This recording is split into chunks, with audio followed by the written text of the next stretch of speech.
Babala, ang pagsali sa sabong ay dapat gawin ng may integridad at tamang prinsipyo. Iwasan ang pandaraya at masamang gawain. Ang tunay na tagumpay ay nagmumula sa patas na laban. Kahit backyard breeder ka pa lang o nagsisimula sa pag-aalaga ng manok, tandaan na hindi kailanman magiging wasto ang tagumpay na nakamit sa maling paraan. Lumaban tayo ng patas. Kung matalo man ng ilang beses, mas mahalaga ang dignidad at respeto sa laro kaysa sa panalo na bunga ng pandaraya. Palaganapin ang tamang prinsipyo sa sabong. Hindi lang ito tungkol sa panalo, kundi sa karangalan at tunay na husay ng ating mga alaga. Huwag palampasin. Sumali sa aming komunidad at alamin ang pinakamahuhusay na tips, sikreto, at strategies sa pag-aalaga ng manok panabong. Eksklusibong kaalaman, mga pro technique, libreng gabay on updates. Mag-subscribe na ngayon at maging bahagi ng tagumpay. I-click ang subscribe button at huwag kalimutang i-turn on ang notification bell para updated ka palagi.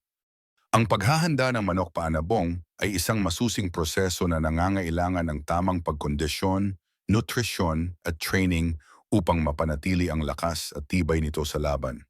Narito ang ilang mahahalagang hakbang. Una, tamang nutrisyon.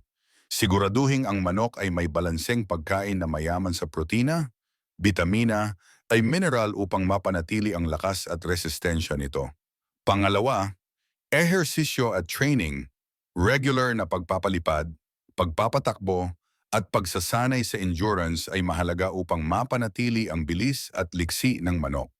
Tatlo, paglilinis at pangangalaga. Siguraduhing malinis ang kulungan at ang katawan ng manok upang maiwasan ang sakit at impeksyon. Apat, pagsusuri ng kondisyon. Bago ang laban, suriin ang timbang, balahibo at pangkalahatang kalusugan ng manok upang matiyak na nasa tamang kondisyon ito. 5. Mental conditioning.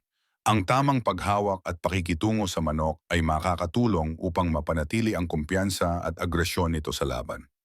Ang pagiging keeper ng manok ay nangangailangan ng sipag, tiyaga at tamang kaalaman upang mapanatili ang kalusugan at kalidad ng mga alaga.